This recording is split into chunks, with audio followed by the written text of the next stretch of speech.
The intergalactic council chamber fell silent as Emily stood before the towering crystalline throne.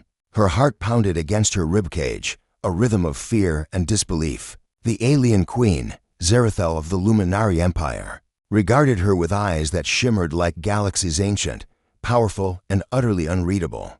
"Do you recognize me, human?" The queen's voice resonated through the chamber, not in sound, but in pure thought that penetrated Emily's mind. Emily's knees weakened.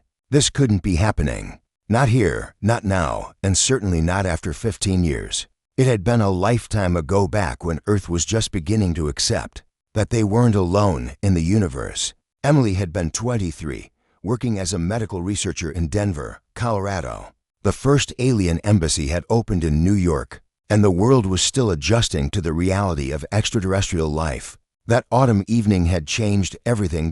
Emily remembered walking through the park, the amber leaves crunching beneath her feet. She'd been lost in thought about her failing research grant when she heard a sound, unlike anything she'd ever encountered. It was somewhere between a musical note and a cry of pain. Behind a cluster of oak trees, she'd found her a small, luminescent being, no larger than a human child, bleeding a substance that looked like liquid starlight. The creature's skin flickered between colors Emily had no names for, and her large eyes held an intelligence that transcended species. Emily hadn't hesitated.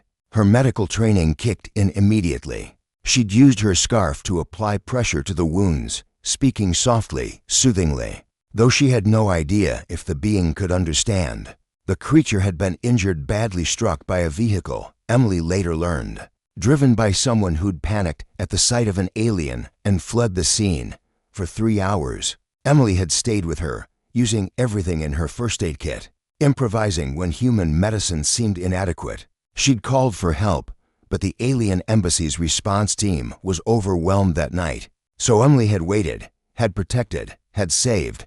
When the Luminari rescue team finally arrived, they'd been astounded. The small being, Princess Lyra, the Queen's only daughter, had survived against impossible odds. The team leader had clasped Emily's hand in a gesture of profound gratitude, his touch warm and electric. "The Queen will know of this," he'd said in halting English. "You have given us back our hope." But life had moved on. Emily had returned to her research. The aliens had returned to their ships. No reward came, no recognition. Emily hadn't expected any. She'd done what any decent person would do. Eventually, the memory became like a dream, vivid but distant. Until now, standing before Queen Zerathel in a chamber aboard the Luminari flagship, orbiting Mars, Emily finally understood. Earth's delegation had been summoned for critical trade negotiations. As a xenobiologist, Emily had been selected as part of the scientific advisory team. She'd never imagined this. Emily's voice cracked. "Your Majesty, yes, I remember." The Queen rose, her form towering nearly 8 feet tall, her robes seeming to be woven from captured nebulae. She descended the steps of her throne with grace that defied physics. 15 of your Earth years ago, you saved my daughter's life," the Queen said, now speaking in perfect English. "You asked for nothing, expected nothing. You simply helped." Emily felt tears prick her eyes. She was hurt. "I couldn't just leave her." A doorway of light materialized to the left of the throne, and through it stepped a young Luminari woman. She was breathtaking, tall, elegant, with the same shifting, prismatic skin, but fully grown now. The resemblance to the Queen was unmistakable. "Emily," Princess Lyra said, her voice filled with emotion. "I have searched for you for so long." The reunion that followed was beyond words. Lyra embraced Emily with a warmth that transcended species, and Emily felt the weight of 15 years of wondering dissolve in an instant. But the Queen had more to reveal. "Your government sent you here to negotiate trade agreements," Zerathel said, addressing the shocked human delegation. "They do not know why I specifically requested this team, or why I have shown such favorable interest in Earth. The truth is simple. Humanity proved itself worthy through this one human's actions." The Queen gestured, and holographic images filled the chamber. Human history, moments of kindness and courage amidst the chaos. "We have been watching your species for longer than you know," the Queen continued. "We have seen your capacity for both creation and destruction. But Emily's actions that night demonstrated something we value above all else: compassion without expectation of reward, courage without seeking glory.